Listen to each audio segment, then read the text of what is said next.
We've got a heartfelt match day in Spain. The Scudetto is getting hard to call. Is there a new king in England, a tight one in Germany, and much, much more? Let's dig in.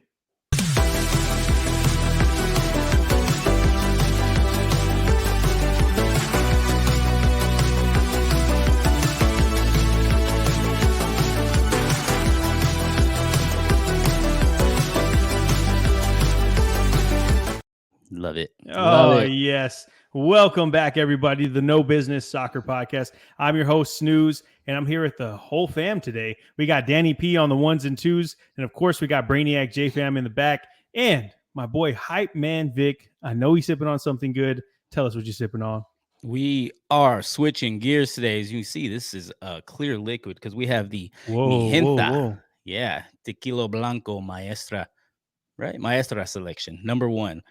This is a tequila made by Ana Maria Romero, and it's contender tequila of the year, so absolutely delicious. Well, we'll teach you about this as well, Snooze, soon. I do know a little bit more about tequila than I do about whiskeys, and this is you threw me for a loop here. We didn't even talk about this. You said you're getting a whiskey. You lied to me, and I never said. I said I got my drink. That's true. You did say that. Okay. Well, I hope everybody's had a great day. It's about to storm like crazy over here, so we're going to try to pump this out before any of our power gets cut off. Hopefully it doesn't. That'd be scary. But we have a lot to talk about. A lot of good games happened this weekend, and we got a Champions League, European week, I guess we'll call it. So a lot to cover. But before we get into anything in Europe, let's stay here in the States, and specifically in Austin with the Austin FC Minute.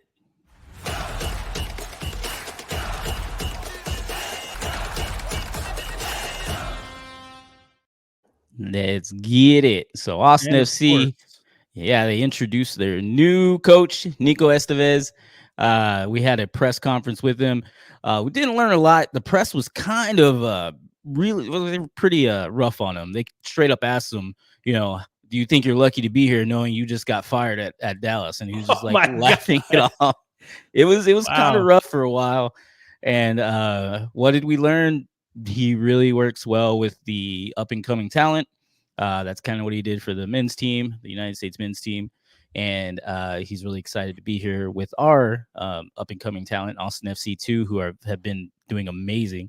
I think the Austin FC Academy that we have just went, the last two games, won 19-1 combined, which is insane. That's football scores right there. Yeah, exactly. As in American football. American football, yeah. The real football. Not really. So this is the real football. But. Wow. Low blow. Yeah. But what else did we learn? Rodolfo, whenever he moved to here, was he here? I don't know exactly where he moved. He speaks Spanish all the time. And whenever he moved to his previous team, in order to help him not speak Spanish, he did not watch any Spanish channels, nothing but English channels. And he's like, we forced ourselves to do that. And I think he was expecting a really good reaction, but everybody was just like, okay. Because he stopped and looked at the crowd. He was like, no Spanish channels. And everybody was just like, all right, yeah. So cool, man.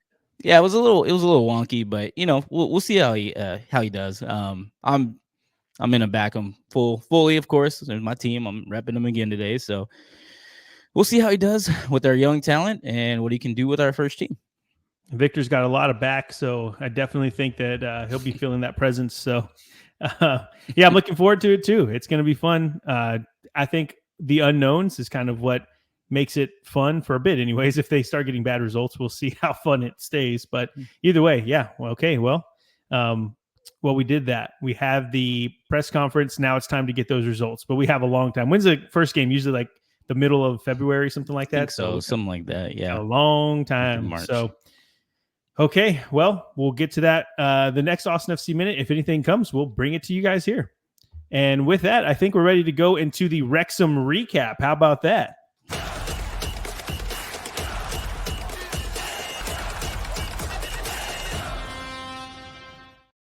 All right. Well, since we last checked in on everyone's favorite Welsh club, they actually haven't played a game in League One, but they did play a game on Sunday, an FA Cup Round 1 match against Harrogate Town. They're a team that's in League 2. obviously the league that they just come up from, and they got beat. So they got knocked out of the FA Cup in the first round. And that sucks because it's always fun whenever you get a chance, especially like the League One teams, League Two teams that can kind of move up in the FA Cup and eventually get to those third and fourth rounds where they can play some of the Prem teams. So that's not happening for our Wrexham this year, but if they're getting closer and closer to being in the real thing, so that's fine. They do have a chance to get back on track, though. That's a loss and a draw in the last two matches, but they go against fourth in the table. They're third. They're going against the fourth team, Mansfield Town, this Saturday. And so on paper, the match seems pretty even as far as goals for, goals against, everything like that. Mansfield Town does have a game in hand. I see there's teams that have played like 14 games, some that have played 12. It's crazy in the League One table, but there's a lot of teams in there. So, but either way, Wrexham, let's get back on track. 6:30 a.m. Saturday morning, and we'll see you there. Okay, maybe, I don't know. That's early. Maybe that is pretty early. Well, sun will be out though, right? We just did daylight saving, so yeah. I think the sun was almost coming up at 6:30. We are officially fall. Fall back has happened. So it's dark as hell, and it's like 6:30. So, but hey, look, my eyes aren't bloody anymore. You see that? It's pretty cool. Hey, good job, man. Yeah, nice. No, I healed. Just only took like a month and a half. Okay, well, let's. I think we're ready to jump into it. We got a lot to talk about, like I was saying. I believe we're starting with La Liga, so let's jump in.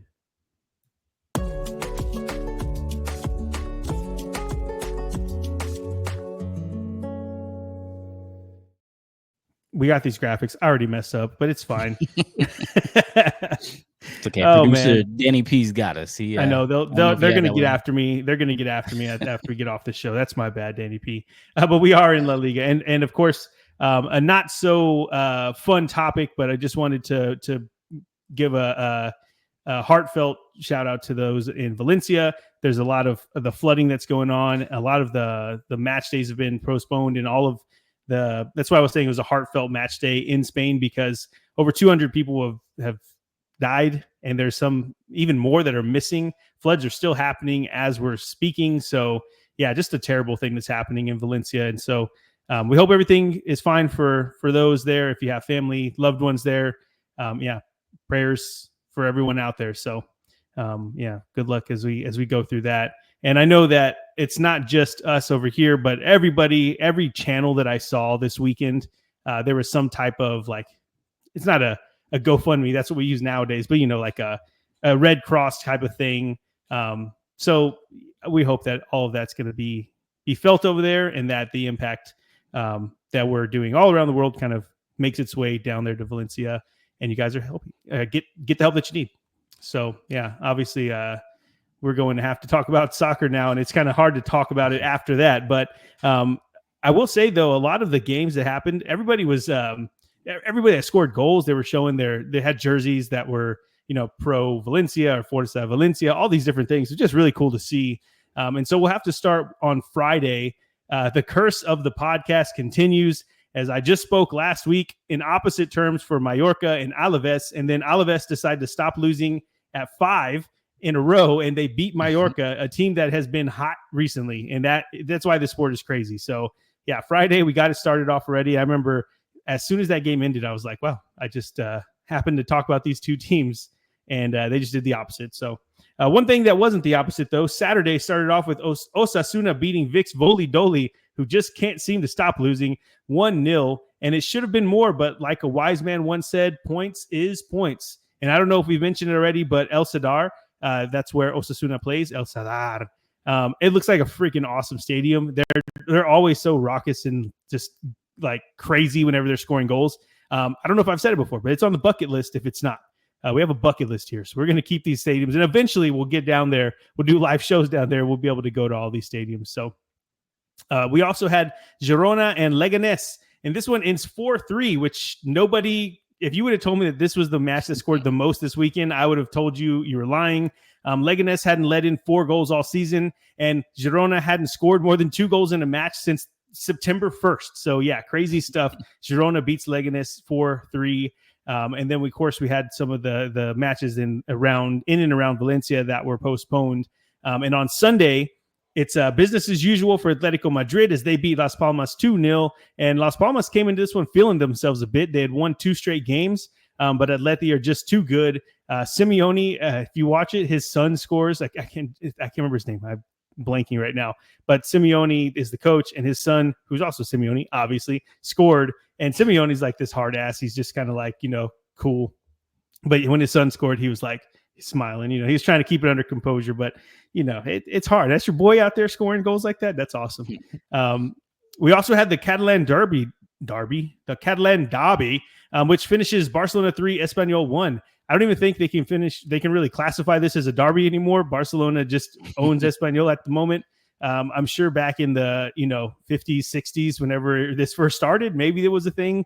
Not so much anymore. The good thing, if you're a Barcelona fan, is that Dani Olmo is back and he's healthy and he's being his normal self again. He scored a brace in this one, and he was out pretty much all of October. So yeah, it's really cool to see him back out there. Still got the blonde tips. I mean, guy looks like a Backstreet Boy out there, but yeah, he's killing it. So Sevilla lose 2-0 at home to Real Sociedad. Kubo gets a freaking disgusting, gross, nasty solo, and that's like, in a good way. And just go watch it. This guy, I mean, he's so good. And it felt like nobody could touch him whenever he gets this one in. And then Oyarzabal, he slots one in from the penalty spot as Zubamendi. If you haven't watched it, Zubamendi gets clotheslined by Marcao. And I mean, just like the guy puts his arm out and just clotheslined him. And so, of course, you're going to get a penalty on that. But that's what happens whenever you go 2-0, and Sevilla continues to be up and down this season. Again, this one in Sevilla 0, Real Sociedad 2. And Bilbao and Betis finished 1-1 in a fun one at San Mamés. Also on the list, by the way, if I haven't said that, San Mamés is on the list. I felt like Bilbao should have had 3 in the first half, but they still went down 1-0, and they had a hard fight to get the draw, but 1-1, we'll call that even. And Monday, just today, Celta take down the 10 men of Getafe 1-0. It wasn't the most action-packed, but that's only because randomly there were a lot of matches today. Don't know why. There was like 3 in Italy, 1 in the Prem, 1 in La Liga. It was crazy times, but this one wasn't probably the best one to watch. What I will say, though, is that Getafe is also a team that I talked highly of a couple weeks ago, and now they're just losing. So maybe I just have a curse on me. I don't know what's going on. But either way, that's what happened in La Liga. Vic, what does the table look like now? I think you're not allowed to talk about Liverpool anymore. But table, we'll take a look at the table. For La Liga, you'll have Barcelona on top, and they're starting to pull away. Obviously, they're up by 9 points with 33. In second place, Real Madrid, right where they are usually, in the second place with 24 points.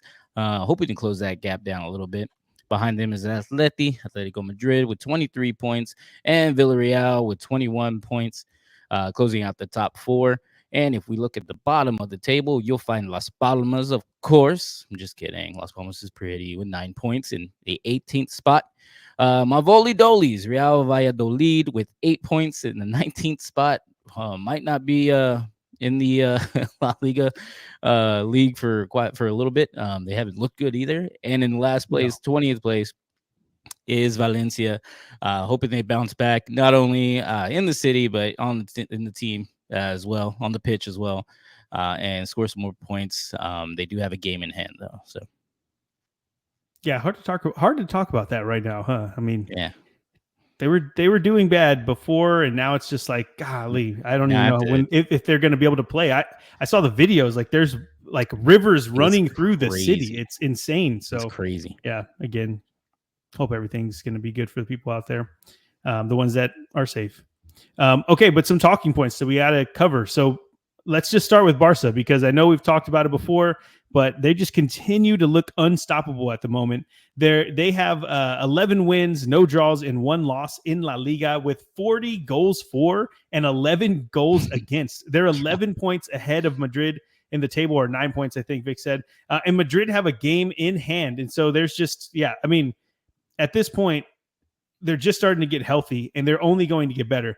Lewandowski has 14 goals. He had 19 all of last season. Rafinha has 7 goals. He already beat his 6 from last season. And Lamine Yamal, who was just kind of breaking out last season, he's already matched the 5 that he got all of last season. This is insane. They are ridiculous right now. Hansi Flick has done a hell of a job so far. And yeah, I mean, I don't know if I can call the La Liga race done, but usually you don't see that big of a gap being closed. So yeah, at the start of November, maybe we can't say it, but probably in December, if nothing changes, that we can probably call it, which is really good because in the Champions League, they have Red Star Belgrade and Brest up next. So they might start looking ahead to the knockout rounds already and just kind of taking their foot off the pedal in that competition because, we'll talk about it a little bit more later, but the Champions League is a little bit different around these parts. So we'll have to check it out, how they look in the table. But either way, Barca look unstoppable. It's crazy to see them. And really, they've only lost a couple matches this season, and it's so crazy to see. I did not expect it. Let's just put it that way. Another team that's looking really, really good in La Liga this season is Osasuna. They seem like they're the real deal at this point. And last season, they ended with 45 points. They already have 21 points through the first quarter of this season. They only had 12 wins last season, and they've already got half of that with 6. And of those 6, one of them was Barcelona. Like we were just talking about, the team that can't be beaten. Well, they were beaten one time, and it was Osasuna that did it. So it doesn't matter if Barcelona had a rotated squad. That doesn't matter, right? Who cares? If Liverpool beat the best team in the world and they had a rotated squad, who cares? Unless you'll probably say Liverpool is the best team in the world. Hey, stop talking about it, man. Oh yeah, my bad. They are the best.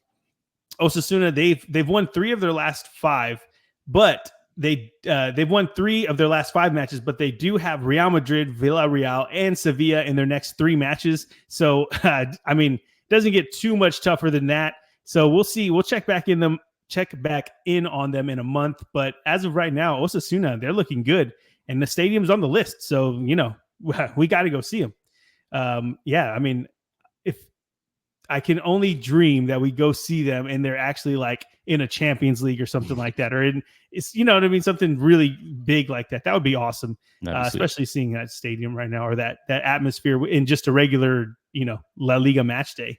Oh man, I want to go so bad.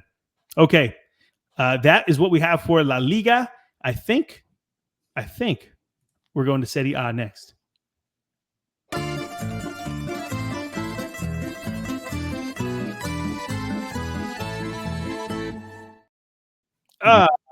Yes. Yeah. Italy. Here we go. Okay. So in Italy, Saturday, Bologna just about squeaked by Lecce with a 1-0 win. They got an 84th minute winner thanks to Orsolini, and they needed that one because those points, they're hard to come by for them. Juve stopped their draw streak at 2 as they beat Udinese 2-0. Let's see them just play let's see them play each other with their home kits, because if you haven't seen them, they both have the same home kits. Like I just want to see it one time. Let's just wear the home kits. Let's see what's going on. Anyway, I'll stop being dumb. Milan grinds out a 1-0 win against Monza. Points is points, though, as we say, but Milan continue to confuse me. What is going on with this team? We'll talk more about them in a second. Sunday, in one of the shock score lines in Serie A this weekend, Atalanta beat Napoli 3-0 thanks to a brace from Lookman and Retegui getting his 11th Serie A goal of the season. And with that win, things are getting tight at the top of the table. Fiorentina continue their hot streak. Our Fiorentina, they beat Torino on the road 1-0. Moise Kean, I always said Moise Kean, but I heard him say it differently this weekend, gets a goal, and he makes me smile every time he gets a goal because he does it gritty. And everybody knows that's the NFL. That's Justin Jefferson. It's just cool to see. And this is now 7 consecutive wins in all competitions for our Viola. Verona get an 87th minute winner against Roma, as this one ends Hellas Verona 3, Roma 2. They said in the match that this was the 3rd season in a row that Verona had a man sent off at home versus Roma for 3 straight seasons. So they say F them and slide in hard every time. I guess they don't like Roma, but specifically whenever they're at home. I don't know. We like these little stats around here. In a week where there aren't many dominant score lines, Inter beat Venezia 1-0 thanks to Lautaro Martinez header. Again, points is points. Style points they don't count anything, right? Just the 3 points that you get for the win. And today, on Monday, on a super foggy night in Parma, Genoa gets 3 much-needed points in this one. Ends Parma 0, Genoa 1. Empoli and Como went head-to-head to see who could stay winless the longest. Empoli scored their first goal at home this season and come away with the 1-0 win over Como. That's now 4 losses and 1 draw in the past 5 matches for Como, a team that I was pretty high on coming in. Not a good way to start off, or at least going into the halfway point, or past the quarter point rather. Our Lazio beat Cagliari 2-1, who were down to 9 men by the end of this one at the Stadio Olimpico. That's 3 straight losses for Cagliari and 3 straight wins for our Lazio. And Vic, I bet the table's got some shaking up that we haven't seen yet. So show us. You would think so. Napoli got a loss, but they're still on top with 25 points. Right behind them is Inter Milan with 24 points. And behind them in the third spot is Atalanta, ATL with 22 points. And tied is our Fiorentina, number 4, with 22 points. And also our Lazio, just outside the top 4 at number 5 with 22 points. So a 3-way tie with 22 points there. Fighting to see who's going to be in the Champions League. But if we look at the bottom of the table, you'll find Monza, Venezia, and Lecce, the Milkman, all tied with 8 points, fighting to see who can stay at the bottom. We'll see who comes out on that. All 3 of them did their part this week by getting all 3 losses. So let's see who stays in form and can hold up the rest of the table for us. You got me there. I thought, I don't know why. I just thought like, oh yeah, they all won or something. Nope. They did their part by holding down the table, or holding up the table rather. Yeah. Okay. Well, we do have a couple of talking points here. And the first one I'd like to start out with I was thinking about it, and I can't remember if I already said this, but I'm pretty sure I hadn't. AC Milan, to me, they're like the Dortmund of Serie A, because they're one of the bigger clubs in the country. Most people know who they are, but they're just not playing at an elite level. And they're used to being at the top, fighting off for that top spot, just like Dortmund are in Germany. But they're just, for some reason this season, they're just not clicking. Milan beat Monza this weekend, but they lost to Napoli 2-0 in the midweek last week. But the good thing is they're sitting just outside of the European places because of, again, the nature of how they've been this season: win one, lose one, win one, lose one. And they have the stars. They have stars on the squad, of course, Christian Pulisic, but they're not playing like a team at the moment, and it's just weird to see. It's bizarre. And again, like I just said, their current 5-game form is win, loss, win, loss, win. So it looks like Christmas on the table, and I just can't figure them out. I don't know what's going on. I think they're good. I mean, obviously they're good, but when they're playing the bigger teams, especially in the Champions League, they're not showing out. So I don't know what to think of this team. And, our boy's on there, Captain America. So I'm hoping that he's able to kind of get them out of this funk, and they're able to go, it sucks saying it when they just won a match, but you get my point. Like, let's get some consistency. Let's win some matches in a row against some big teams. But yeah, still confused by them. Hopefully by next week, we won't be so confused, but we'll see. And then again, we are giving out flowers like crazy to teams. And Atalanta, here's your flowers. I didn't even say it. I didn't even say the joke. I gave them the full name here. They're third in the table with 22 points, 7 wins, 1 draw, 3 losses. And all of this, every single game of this, Vic, was without their 2 top scorers from last season. Koopmeiners, he was sold to Juve, and Scamacca, who is out with an ACL or a cruciate ligament. How do you say that? Cruciate ligament. No, sincerely, I screwed that up. It's one of the PCLs, ACL, one of those ACLs things. Okay, but he's out. The gist of it all is that they don't have their 2 top scorers, but what they do have is a guy named Matteo Retegui. He was brought over from Genoa in the summer. We talked about him. And he's already scored 11 goals in the first 11 matches, and he only scored 7 in 29 matches last season for Genoa. That 11 goals is one less than their top scorer of all of last season. So Koopmeiners and Scamacca both had 12 goals apiece last season for them. Retegui has 11 in 11 matches. So I mean, that obviously is a big point, a big part of the reason why they're doing so well right now. They've now won 5 straight in Serie A with 18 goals for and 2 goals against in that stretch. And the fact that their only loss in all competitions was a 3-2 loss to Como, weirdly enough, back on September 24th. So these guys are balling recently. Their November is pretty straightforward too, with unfortunately my Stuttgart in the Champions League and Young Boys also in the Champions League. So not too crazy of a matches there. And then they also have Udinese, Parma, and Serie A. So when you're looking at November, that could be 4 straight wins.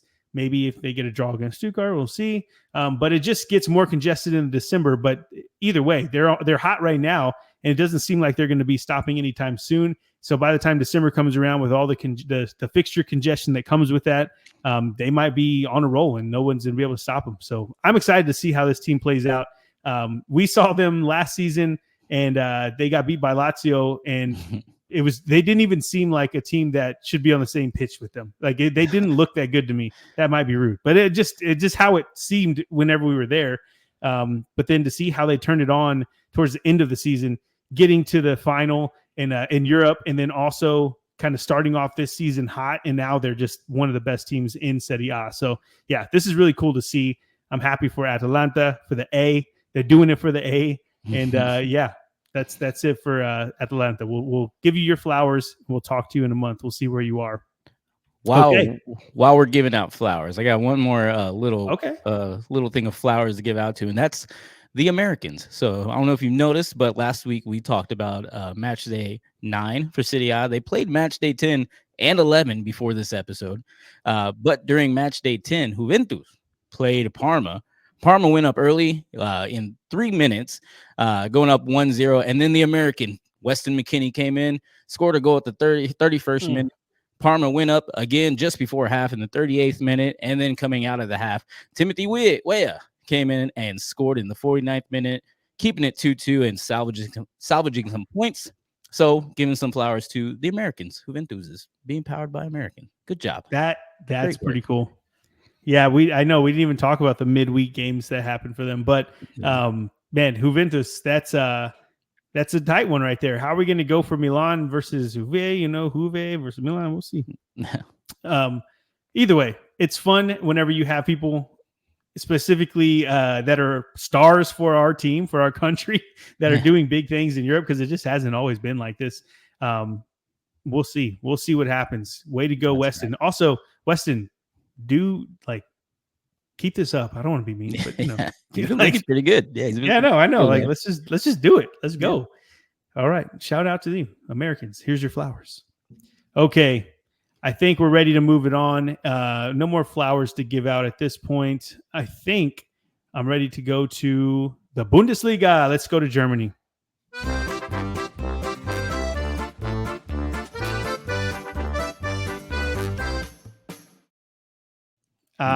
Yes. Lovely.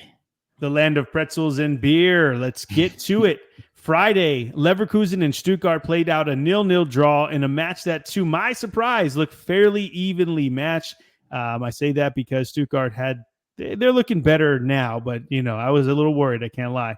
Saturday, after a 3-game winless skid, Frankfurt leave no doubt in this one as they beat Bochum 7-2, and our boy Marmoush is on fire, gets a goal and 2 assists in this one. Holstein Kiel, they did it. They finally did it. They get their first win in the Bundesliga this season, and it comes at the expense of a 1-0 win against Heidenheim. Double H, what is going on? And man, oh man, Double H have fallen. More on them later. The Battle of the Bergs between Wolfsburg and Augsburg ends 1-1, which any points will do for Wolfsburg at this time, so who cares how they come? 1-1 is fine. Bayern were all business in a 3-0 win over Union Berlin in a match where I was excited to see how Union matched up against a fellow top-table team.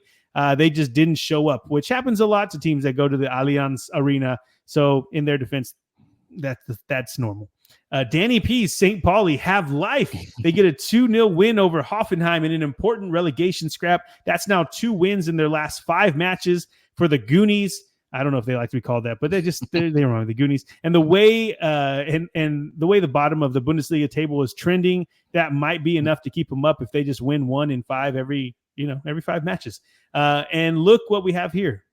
I think we have a live Dortmund. Let's see. When I saw Dortmund were favorites in this one, I thought the books were crazy. I was like, what have you seen from Dortmund's recent form that shows that they're going to beat Leipzig, who are at the top of the table and cruising?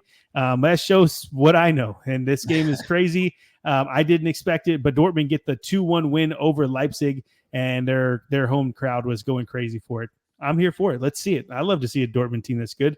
Obviously, last season they were good. I understand they got to the final. This season they haven't been that same team. Sunday. Freiburg and Mainz go 0-0. Not going to talk about it.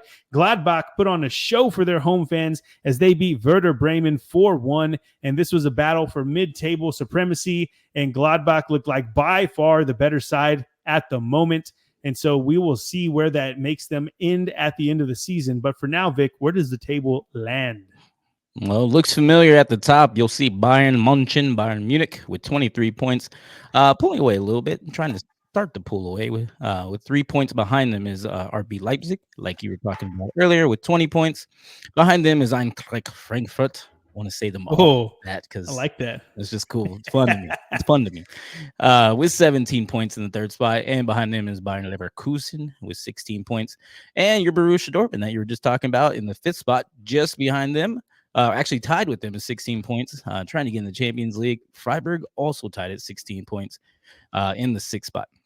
And if we look at the bottom, like you talked to earlier, getting their first win, Holstein Kiel in the 17th spot. And boy, oh boy, Bochum doing whatever they can to not score points, not get any points on a 5-game losing skid, and had a draw just before them, lost them all since then. Not looking good for them, and they're still on their protest to score points. Apparently, I don't know what's going on. That's about as good of a lock as any to say that you're going to be relegated. But a lot of games to be played. We're only a quarter of a way through for the Bundesliga, a little bit more, I think. But okay, well, let's get into it. To me, it feels like there's some parity at the top of the Bundesliga for the first time in a long time. It's been Bayern for what was like 13 straight seasons, something crazy like that. And so in years past, obviously, it's been a one-horse race. Is that what we can call it? I don't know. Never heard that, but you think so? Maybe. I think. But 3 points separates ninth place from fourth place, and all the teams in the top 8 have played each other at least once, or at least a match against a top table opposition. And they're just beating up on each other. They're pretty evenly matched. And it's cool to see because usually you don't get something like this in the Bundesliga. And now I say all that except for Bayern. They haven't lost yet. They've got a record of 7 wins and 2 draws. And it really is a quick turnaround for Vincent Kompany's men. They've done it against good opposition. They've done it against bad opposition. They've just looked good. But I don't know if I'm ready to crown them yet because I see them playing the Champions League and they just don't look like the same team. So maybe they win the Bundesliga, but not the Champions League. That's fine. I think they'll take that. But either way, it's just I don't know.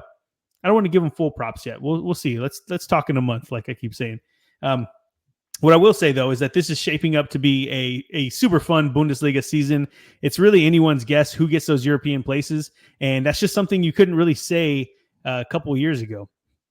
It was always the same teams over and over. And now we have a few teams that just decided to pop up and be good. And we're here for it here at the No Business Soccer Podcast. And then we talked about Heidenheim in mid-September. And as a team to watch early, in their first 5 Bundesliga matches, they had gone 3 wins, 2 losses with 10 goals for and 7 goals against. But they haven't won a match. I moved my notes. Sorry. They haven't won a match since this September 28th. And since then, they've gone 1 draw, 3 losses in their last 4 matches with 2 goals for and 5 goals against. They've really slipped down a lot to 12th place, where they're trying to really stay out of the relegation battle more than getting back into Europe. And it's just not what we were excited to see. I remember at the beginning of the season, I had called them one of the teams to watch because, again, they started off hot. They were just going into their maiden season. The cool thing is, like I was just talking about, they are in Europe as we speak. They're in the Conference League, and they have 2 wins. And of course, they're a match day behind in the Conference League, but it's cool. Like your first European adventure, you're up to, or you have 2 games in the pocket. But really, they're going to find out that squad depth is a big thing whenever you're kind of playing Thursday, Sunday over and over. And the thing that sucks for them, though, is that they have a freaking brutal schedule coming up. They play Hearts of Midlothian in the Conference League. Then they play Wolfsburg, Leverkusen, Chelsea, Frankfurt, and Bayern. Like, that is insane. Hearts and Wolfsburg might be the easiest ones, but playing Leverkusen, Chelsea, Frankfurt, and Bayern all in a row, I think the Cinderella story might be ending sooner rather than later. Yeah, our Double H. Did we ever fall on a nickname for them? No, I just try to keep ignoring it. Yeah. Like, by the way, everyone, he said maiden, like a maiden voyage. Like Heidenheim isn't going into their mating season. It was maiden. I'm letting you guys know. Yes. They are not mating this season. They are in their maiden season. Maiden season. Enunciation is very important. It really is. So, try not to laugh. Yes, when they're in their maiden. Wait, Did I say mating? I didn't say mating. It sounded a lot like you just said it quick. Yeah. Okay. Well, let us know. Let us know in the comments. I want to hear. We're all about clarity here in the No Business Soccer podcast, and we just want to clear up anything. Check it out. If I said it, y'all let me know. I'll own it. And okay, with that, let's move right along to England and the Prem.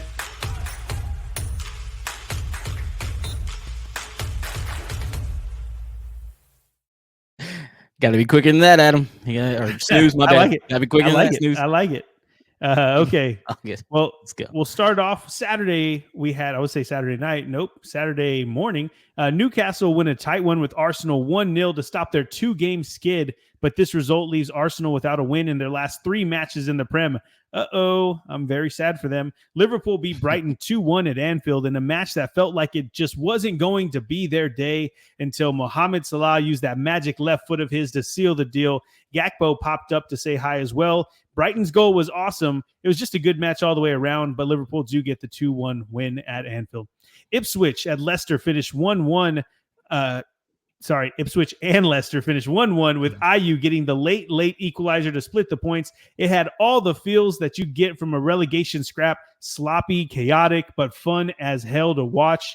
And City looks sloppy as well, tired, slow in the first half in this one. And I have never seen them be bullied like Semenyo was bullying that defense in this one. The Cherries take advantage of a sloppy City and go 2-1 to get the win. Southampton beat Everton 1-0, and man, were the Toffees unlucky in this one. I know I'm a little biased because my boy Danny P, but they hit the post at least 3 times when I saw it, and I just can't remember a game that felt like that, and it just felt like they were the better team all day. But credit to the Saints, they get the late winner. They needed it. Everton lose this one 1-0 to Southampton. Forest destroy West Ham 3-0 in style with some great goals. This is not the same Forest we've been watching in the Prem the last couple of years. Ola Aina, I think is how you say his name. Ola Aina. His goal was ridiculous. That was crazy to see. We're going to talk more about them later, but just know that they aren't the same team that we're used to watching.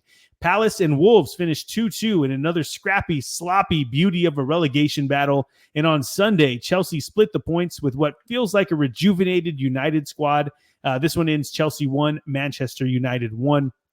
Spurs thoroughly dominated Aston Villa 4-1. I want to say that one more time. Spurs thoroughly dominated Aston Villa 4-1 after going down 1-0 early in this one. Maybe things have started to turn around for my boys. We shall see. Seems like we're going on a bit of a yo-yo season here. Monday, today, Fulham give their home fans something to drink to tonight. Harry Wilson gets a brace with the second goal coming in the 7th minute of stoppage time, of which only 6 was given at the beginning of stoppage time. So that has to break hearts and feel great for the home team. It was essentially the last touch of the game, and Craven Cottage erupts. A lot of fun. I wish I was there. I have FOMO. Vic, what does the table look like? I'll tell you what, it looks absolutely beautiful because right on top, you'll see Liverpool with 25 points. So glad Manchester City lost. We definitely needed that. They are still in second, though, with 23 points. Behind them, Nottingham Forest. Is that right? 19 points. Boy, they've been looking good lately. Right behind them is Chelsea with a whopping 18 points. Tied is now Arsenal, fighting to get into the Champions League with 18 points as well. Also tied is Aston Villa with 18 in the 6th spot, just outside any kind of European competition. But let's go to the bottom of the table. You'll find Ipswich Town with an 18th spot with 5 points. Southampton right under them with 4 points, and the Wolverhampton Wanderers not looking very good. They were able to salvage 2 draws in their past 2 matches, but 3 measly points at the bottom, holding up the rest of the table. I'm sure they're looking for a win pretty soon because it's been dim lights over there for quite a while. Yeah, dim lights, no sunshine, raining all the time. Sounds about right. Okay, well, we'll dig into a couple of topics here. I think we'll start here. A little past the quarter mark of the season, and Nottingham Forest are third in the table. The team that finished 17th and just about stayed up, like just barely stayed up last season. That's the same team that we're talking about. They finished last season with 9 wins, 9 draws, and 20 losses. So far this season, they have 5 wins, 4 draws, and 1 loss. They may pass their win total from last year at the halfway mark of this season. And the biggest change that I can see from last season to this season, besides winning more, obviously, is their goal differential. Their goal differential is last year was minus 18, and this year currently they're plus 7. I'm not good at math, but I think that's a big difference so far. Their goal scoring has slowed down a bit from last season. It does seem, but again, when you have that big of a goal, big difference in the goals against, I think they would take that any day. It's working for them. Chris Wood, their leading scorer, has scored 14 goals in 31 matches in all of last year. And this season, through 10 matches, he's already got 8. So he's right on track to pass that, well past that. And yeah, Nottingham Forest just, I think, here's your flowers. I need to have a flowers thing. This is the flowers. We need to work on that. Yeah. I know. Golly. Anyway, here's your flowers, Nottingham Forest. Good job. We'll see you in a month. Check back in. Okay. Now for a team that my team beat, Villa, they are fully in a slump now. We gave them their props in how they started the season. After the first 5 matches, they'd went 4 wins, no draws, 1 loss, 10 goals for, 7 goals against. But the last 5 matches, they've gone 1 win, 3 draws, and 1 loss with 7 goals for and 8 goals against. This correlates to the start of the Champions League. And so, they're not a team that's usually in there all the time. Sounds like I'm talking shit. I'm really not. I'm really not. I'm just saying. My team beat this team. Yeah, they're not really good at scoring goals. Seems like that's not what I'm saying. You know what I mean, though. If you're a team that's not used to playing in Europe, and then all of a sudden you're in Europe, usually those teams don't fare too well. Now, I will say they're freaking 3-0 in the Champions League with a win over Bayern. So, who cares about the freaking Prem whenever you're beating Bayern in the Champions League? But the numbers, they just show that they're probably going to be closer to a top mid-table team, kind of fighting into those European places, closer to that than they were to winning the league last year. Not that they were close to winning the league, but you get my point. But is a good debate. I think I want to talk about this one day, whenever maybe it's I'll say a bye week, international week or something. But if your team is in the Champions League and you're not a team like Liverpool, where you're just always in the Champions League, is it better to play for next season's Champions League, or is it better to just play in the Champions League in the current season that you're there? You know what I mean? Like, that's a tough one. Because obviously revenue money comes from being in the Champions League, but you're already there. So why would you play to be in there twice when you can play to win it the time when I don't know. It's a big thing. I mean, I don't know. Again, teams like Liverpool and City and Arsenal, unfortunately, they're just in there a lot. So it's like this doesn't mean anything to y'all, but for some of the teams that are fighting to get in, it means a lot. Okay. Anyway, we'll talk about that another day. The one thing I will say about Villa is they get Liverpool in the Prem next. And then they get the scrappy Palace, the recently scrappy Palace. They hadn't been good until they decided to beat Spurs. But it should be interesting to see how they handle their fixture congestion coming up, especially with all the games that are coming in Europe. And December is typically a very busy month in the Prem. But either way, Villa slumping a bit in the Prem, doing good in the Champions League. We'll check back in a couple weeks, maybe a month, and we'll see how they are. And then it's looking more and more like we're going to be in a 2-horse race. Again, there's that saying there for the title. It's not a 1-horse race. It is a 2-horse race fully, with City losing and Liverpool started to separate. City and Liverpool started to separate themselves really. And I think, Arsenal, they're going to be up there too. But I just think staying 5 points ahead City, staying 5 points ahead because Arsenal lost as well. That's just going to be too much in the end. I really do believe that. And so Liverpool's next 5 Premier League opponents, let's take a look. Villa, Southampton, City, Newcastle, Everton. While City's next 5 opponents are Brighton, Spurs, Liverpool, Forest, Palace. I think I would say Liverpool has the easier, or the not easier, but the less hard fixtures coming up. But I mean, none of those are easy. I would say, yeah, they have the advantage because they have the points advantage right now, and they have a little bit easier schedule. But if you take a look at the Champions League, though, it really changes because Liverpool have Leverkusen up next and Real Madrid after that, while City are meeting Sporting Lisbon and Feyenoord. So yeah, there's going to be different, like we were talking about, like which do you prioritize, the Prem, the Champions League? For City, it might be easy because they won't have to play their top squads against Sporting and Feyenoord. But Liverpool against Leverkusen and Real, you probably need to play your best players there. So we'll see. Vic, if you had the keys to the car, what would you do? I mean, play all your best. Just win everything. Honestly, I mean, like I don't see us not suck it up. Everything. Yeah. I don't know. I mean, I think we do have some depth. I think it's one of our best features that we have in the team this year. Once we get Chiesa back up to speed, and we get. I haven't even seen him. Has he even played? No, he's come in a couple of times. I don't know if he got injured or something, but he hasn't been with the team lately. Or he might be doing something. I should know this, but sorry. And also, Becker's out for a while. We have Kelleher, probably the best backup keeper in any league right now. So I think we have a lot of depth. Our forwards are pretty solid. Gravenbach, Bradley coming off the bench are absolutely solid. So I think we'll do pretty good, and we can play, for the most part, our top team or, some pretty good replacement players for him. I'm kind of mad at myself that I let this Liverpool-Leverkusen match come up on us. I didn't even realize it's tomorrow. I mean, I did realize, but I realized today. So, damn. Anyway, good thing our managers gave us kind of off tomorrow because it's also election day here in America. I might use that as an excuse. So I get to log in the morning, make sure nothing's going on, and I have the full day. I will be at BD Riley's by 1:30 at least, and we're going to watch that match. It's going to be great. I might do that with you. If my boss is watching this, then I'm not doing that. I doubt that he's watching this, though.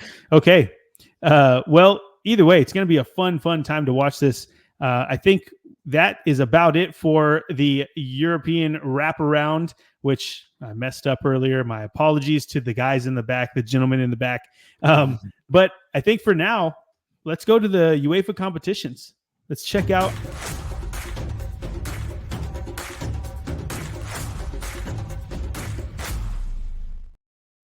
You got I need to stop that. Snooze. I know. It's my bad. I was gonna say let's check out the fixtures that are coming up, but it's fine. We're all good. Okay, so let's start off with the Conference League, and we'll move our way to the Champions League. So obviously, we're not going to go over every game in the Conference League. We're just going to go over some of the notable ones here. And one of the first ones that sticks out is our Fiorentina versus Apoel. That is going to be on Thursday at 2 p.m. Fiorentina, they are freaking on fire right now. So this one shouldn't even be close. And if it is, that's not going to be good. We'll see. Chelsea face a guy named Noah. Apparently that's a team, but we shall see. And then, of course, our boys Heidenheim, Double H, whatever we're calling them, versus Hearts of Midlothian in Edinburgh. And we also have Real Betis versus Celje. I don't know how to say that, and I apologize. I should know how to say that. But that's it for the notable games inside of the Conference League. If you know Legia Warsaw versus Dynamo Minsk should be a good match as well. Okay, moving along to the Europa League. There are actually some really, really nice matches in this one this week. We have Besiktas versus Malmo, Ludogorets versus Athletic Club Bilbao, Roma versus Union Saint-Gilloise. How would you say that? I don't know if it's French. I don't know what that. Dang it. Anyway, we also have Olympiacos versus Rangers, Galatasaray versus Spurs. That should be a fun one. We were talking about the Turkish league earlier today. It's a little mean, so we won't say it. But Galatasaray versus Spurs.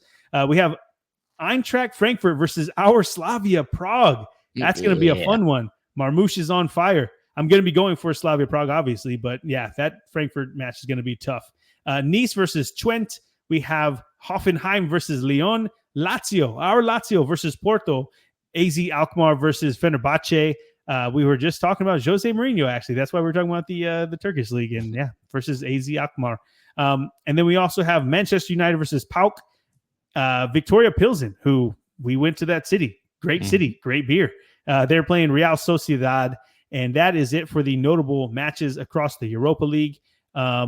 Vic, anyone that sticks out here? We're gonna watch that Slavia Prague match? We should probably definitely gonna try that Slavia Prague. Yeah, I've been dying to wear my shirt. I've only worn it like once. Yes, so yes, let's go. Shirt.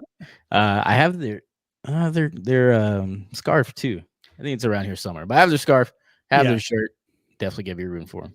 You know, it's crazy. I think we were pretty drunk by the time we finally got there, and I bought a scarf and like 3 shirts, and now I have all this Slavia Prague gear, and I'm like, when am I gonna wear this stuff? Dude, it was a good time. If you've never been, the supporter section sounds like a freight train at some point. It's just straight awesome. Up, they just yell. It sounds like a freight train. It's awesome. I mean, the best thing is a stackable beer. That's the best. We'll go back and bring you guys some footage of it. Beer. Yes. So cool. Okay, but the moment that everyone's been waiting for, the Champions League. What is going down in the Champions League?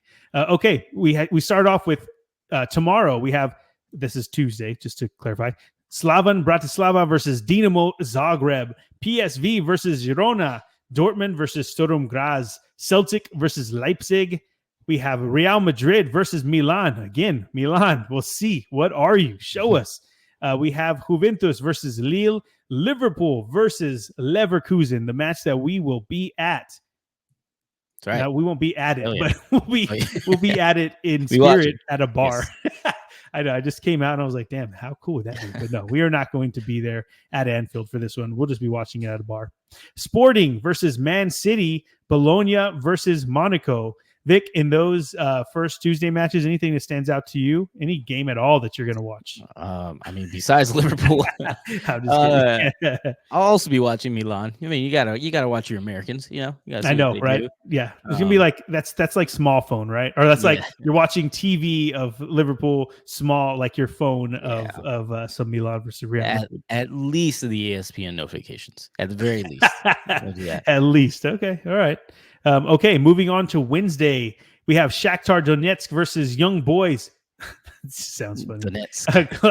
Club Brugge versus Aston Villa, Feyenoord versus RB Salzburg, PSG versus Atletico Madrid, Bayern versus Benfica, Sparta Praha, the enemy, versus Brest, Red Star Belgrade versus Barcelona, Inter and Arsenal, and then we have Stuttgart and Atalanta. And boy, man, Stuttgart are in for it. Atalanta have been on a tear, and that one might be tough to get by. Inter versus Arsenal is also a good one. I mean, all of these week, Benfica and Bayern, there's some great matches this week. The Champions League, I think what we'll do, because again, it's a new format. It's kind of hard to stomach if we're going through the whole table. Vic and I were like trying to figure out the best way to show you guys. What do we decide on? It's going to be like in half. I don't know. Yeah, we might just do some halves or point out just notable teams. It's so many we're trying to figure it out. It's a lot. Yeah, we'll figure it out. The point is, it's going to be, there's 8 match days this time around, and so there's we're going to be at the halfway match after this round, and I think we'll do a check-in. That's when we'll start looking at the table and start looking at who needs what to advance and whatnot. So, but yeah, I'm really excited for match day 4 in the Champions League. Again, we have match day 4 in the Europa League and match day 3 in the Conference League. And that will do it for the No Business Soccer podcast. This one was fun. I can't wait to do more of them. We'll come back to you on Friday with the results of this Champions League round, or the European round, and then also the look ahead to all of the European leagues around Europe. That makes sense because I just said Europe. But with that, Vic, take us home. Appreciate it for spending all this time with us. If you guys have anything for us, you want us to call out one of your favorite teams, if we missed something, definitely let us know. Also, I want to know if you guys want to see what it's like for an Austin FC game day, what it's like going to BD Riley's, so some part of the culture. I might be trying to work on maybe a video or two to send your guys' way. And just let me know what you guys think of that down in the comments. Be sure to like and subscribe, and we will see you later this week. Again, y'all have a good one. Later. Peace.